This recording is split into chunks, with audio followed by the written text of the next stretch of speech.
Beginilah kondisi Suratno, warga Kelurahan Pagar Alam, Kecamatan Pagar Alam Utara, Kota Pagar Alam. Suratno kini dalam kondisi kritis di ruang perawatan bedah RSD Basemah, Kota Pagar Alam.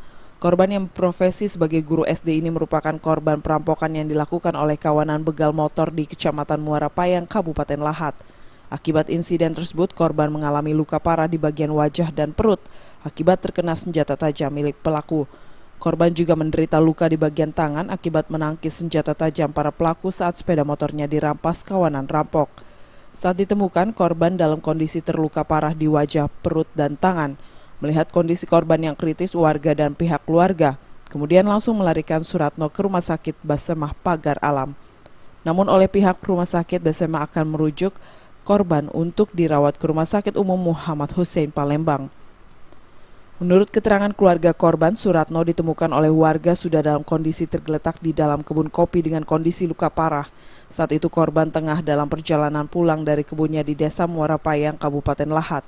Namun sepeda motor miliknya sudah raib dibawa kabur pelaku yang diperkirakan lebih dari 1 orang. Peristiwa perampokan ini kini masih dalam penyelidikan pihak kepolisian Polsek Jarai untuk mengejar para pelaku begal. Dari Kota Pagar Alam, Sumatera Selatan, Jamil Hasan melaporkan.